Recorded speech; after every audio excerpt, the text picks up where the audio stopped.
Bienvenidos a una nueva inmersión. Hoy vamos a ahondar en un caso que ha sacudido la política colombiana.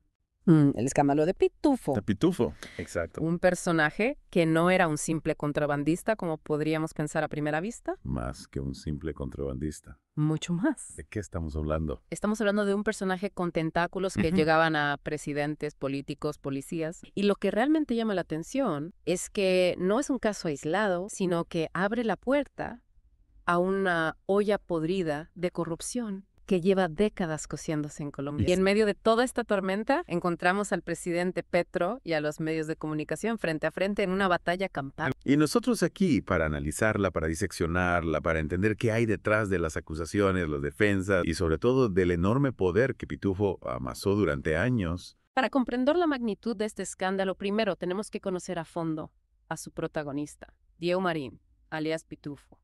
Alias Pitufo. Su historial delictivo no es cosa de ayer. Estamos hablando de casi 40 años operando al margen de la ley. 40 años. Casi nada. Esto ya nos indica que no estamos hablando de un caso aislado, sino de un entramado de corrupción que ha echado raíces profundas en el sistema. 40 años. Casi nada.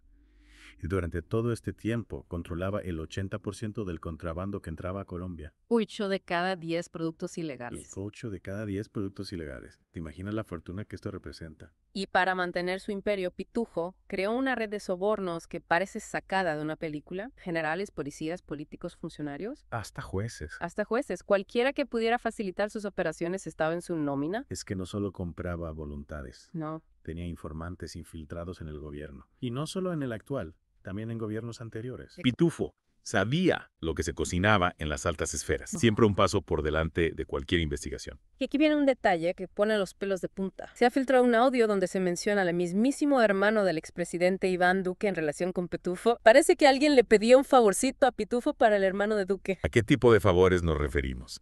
Esta grabación, junto con otras que han salido a la luz, nos muestran que Pitufo no discriminaba a la hora de tejer su red de influencias. Tenía conexiones en todos los partidos políticos, en todas las administraciones. Y ahora, con el escándalo en pleno apogeo, los medios de comunicación, especialmente Caracol, han puesto su lupa sobre un supuesto intento de Pitufo de meter 500 millones de pesos en la campaña presidencial de Gustavo Petro. Sí, y lo han hecho con bombos y platillos, ¿no? Totalmente. Han dedicado horas de su programación a analizar cómo supuestamente este dinero habría entrado a la campaña. Incluso han creado gráficos para ilustrarlo. Pero ¿qué hay de la otra cara de la moneda? La narrativa que presentan los medios se centra casi exclusivamente en esta supuesta conexión con Petro. Pero esa es la historia completa. ¿O hay algo más? Hay algo más. Petro, por su parte, asegura que rechazó el dinero de Pitufo en cuanto supo de dónde provenía y que, de hecho, fue él quien lo expuso como criminal. Ajá, ahí está la contraparte, la versión de Petro. Él acusa a los medios de minimizar las actividades criminales de Pitufo y de enfocar todo en este supuesto vínculo con su campaña para dañarlo políticamente. Lo que Petro plantea es una pregunta muy interesante. ¿Por qué los medios se ensañan con este supuesto aporte a su campaña mientras ignoran el largo historial delictivo de Pitufo y sus posibles conexiones con otras figuras políticas de alto nivel? Es una pregunta que nos lleva a analizar el papel de los medios en este caso. ¿Están buscando la verdad o tienen una agenda? Esa es la pregunta del millón. Para profundizar en este análisis, debemos recordar otro escándalo similar. El caso de Ñeñe Hernández y su supuesta financiación a la campaña de expresidente Iván Duque. A pesar de las evidencias que apuntan a que la campaña de Duque pudo haber recibido dinero de Hernández a sabiendas de sus actividades ilícitas, el tratamiento mediático fue completamente diferente. Totalmente. En el caso de Petro lo presentan como un aliado de criminales, mientras que en el caso de Duque la narrativa fue mucho más suave, a pesar de la gravedad de las acusaciones. Aquí es donde debemos preguntarnos si existe un doble rasero a la hora de cubrir estos escándalos. ¿Influyen las preferencias políticas de los medios en la forma en que presentan la información? Son preguntas que debemos tener en cuenta al analizar este caso. Sin duda, este es un caso lleno de matices y complejidades. ¿Están listos para adentrarnos aún más en la red de Pitufo y descubrir qué otras sorpresas nos esperan? Por supuesto. Continuamos. Para desenmarañar la red de Pitufo, comencemos por analizar la versión de Petro. Él afirma haber solicitado la captura de Pitufo. En serio. Lo que obligó a este último a huir del país. O sea que Petro estaba al tanto de las investigaciones en curso y no tenía ningún interés en protegerlo. Además, hay otro detalle que resulta muy sospechoso. El fiscal a cargo del caso de Pitufo fue transferido de manera repentina, en inexplicable, justo cuando Francisco Barbosa tenían gran influencia en la fiscalía. Casualidad. Estaban intentando proteger a Pitufo, o a alguien más arriba en la cadena de mando? Es una pregunta que la justicia debería investigar a fondo. Por supuesto. Y para añadir más leña al fuego, Más leña al fuego. se ha mencionado al ex senador Juan Diego Gómez Jiménez Juan Diego Gómez Jiménez. como posible enlace entre Pitufo y otros congresistas. Esto apunta a una red de corrupción que se extiende hasta el Congreso. Imagínate. Cada vez se parece más a una película de mafiosos. ¿Sí? Y cada hilo que tiramos nos lleva a personajes más poderosos e influyentes. Y no olvidemos las grabaciones que implican a Claudia Gaviria, Claudia Gaviria. exfuncionaria del gobierno de Duque y exsecretaria de Transparencia. En estas grabaciones se menciona al hermano de Duque en un contexto financiero. O sea que también hay una posible conexión entre el expresidente Duque y la red de Pitufo. Eso parece. Es increíble, este escándalo salpica a figuras de todos los partidos políticos y administración. Tenía tentáculos por todas partes. Y aquí surge una pregunta clave. ¿Cuál?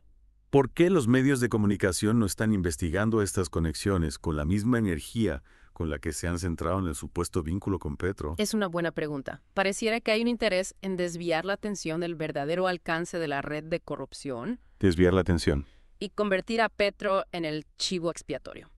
Convertirlo en chivo expiatorio, recordemos que Petro lleva meses hablando de Pitufo y de la necesidad de que la justicia lo investigue. Sin embargo, los medios solo comenzaron a prestarle atención cuando se mencionó la posibilidad de que hubiera financiado su campaña. Es como si estuvieran esperando la oportunidad perfecta para atacar a Petro y deslegitimar su gobierno. Exacto. Es como si quisieran utilizar este caso para desestabilizar al gobierno de Petro. No podemos descartar esa posibilidad. Los medios tradicionales en Colombia suelen tener una agenda política muy clara y en ese caso pareciera que están utilizando el caso Pitufo para desestabilizar al gobierno de Petro. Para entender mejor cómo funciona esta maquinaria mediática, analicemos algunos ejemplos concretos de la cobertura que han dado al caso Pitufo. Me parece una excelente idea. Empecemos por Caracol, que dedicó horas de su programación Primetime a hablar del supuesto intento de Pitufo de infiltrar la campaña de Petro, incluso creando gráficos y diagramas para ilustrar cómo se habría movido el dinero. Estos gráficos eran dignos de Hollywood. Eran increíbles. Pero lo curioso es que al mismo tiempo minimizaron el hecho de que Petro asegura haber rechazado el dinero y haber denunciado a Pitufo ante las autoridades. En lugar de profundizar en la investigación sobre la red de corrupción de Pitufo y sus posibles conexiones con otros políticos, Caracol se enfocó en crear una narrativa que presentara a Petro como un potencial aliado de criminales. Y esto no se limita a Caracol. Otros medios también han seguido la misma línea, repitiendo información sobre el supuesto aporte a la campaña de Petro sin cuestionar su veracidad ni investigar a fondo las demás ramificaciones del caso. Es preocupante observar cómo los medios de comunicación pueden ser utilizados para manipular a la opinión pública Para manipular. y desviar la atención de los verdaderos problemas. En este caso, parece que el objetivo es desprestigiar a Petro y a su gobierno, utilizando el caso Pitufo como arma arrojadiza. Más allá de la batalla política, lo realmente importante es que se haga justicia y que todos los responsables de esta red de corrupción sean llevados ante la ley. Exacto, Pitufo. Y sus cómplices deben responder por sus actos, sin importar su afiliación política o su posición social. La justicia debe ser igual para todos. Y para que esto suceda, es fundamental que la ciudadanía esté informada y que no se deje engañar por las narrativas manipuladoras que algunos medios de comunicación intentan imponer. Debemos ser críticos con la información que recibimos y buscar fuentes confiables que nos permitan formarnos una opinión objetiva sobre este y otros casos que afectan a nuestro país, ¿no crees? Totalmente de acuerdo. Después de analizar toda esta información, ¿a qué conclusiones podemos llegar? Bueno, creo que queda claro que el caso Pitufo es mucho más que un escándalo de corrupción. Algo más. Es un reflejo de un sistema que ha permitido que la criminalidad se infiltre en las altas esferas del poder durante décadas. La punta del iceberg. Sí, la punta del iceberg. Y lo que más preocupa es cómo se está utilizando este caso para manipular a la opinión pública, atacar al gobierno actual. La narrativa mediática se ha centrado casi exclusivamente en el supuesto intento de Pitufo de financiar la campaña de Petro, ¿no? Sí. Mientras que se ignoran las evidencias que apuntan a una red mucho más amplia. E involucra a figuras de diferentes partidos políticos. Y administraciones. Exacto, es como si quisieran tapar el sol con un dedo. Si Pitufo pudo operar con tanta impunidad durante tantos años, es evidente que contó con la complicidad de personas muy poderosas. Por supuesto. Y esas personas siguen ahí, en las sombras, moviendo los hilos. Y eso nos lleva a una pregunta fundamental. ¿Qué podemos hacer para combatir la corrupción de raíz? ¿Cómo podemos evitar que casos como el de Pitufo se repitan en el futuro? Esa es una pregunta difícil. Es una pregunta compleja. Pero creo que lo primero es tomar conciencia de la magnitud del problema. No podemos seguir mirando para otro lado. Debemos exigir transparencia a nuestros gobernantes, denunciar las irregularidades y apoyar a los medios de comunicación que investigan a fondo y no se dejan manipular.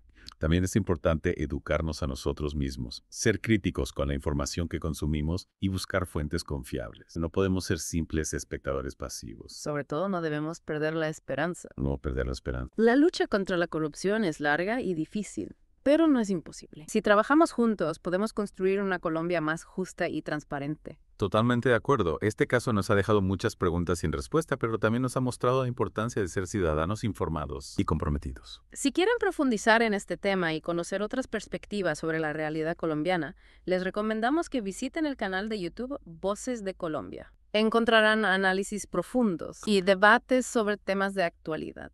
No olviden darle like y suscribirse para no perderse ningún contenido. Y recuerden, la verdad siempre sale a la luz. Hasta la próxima.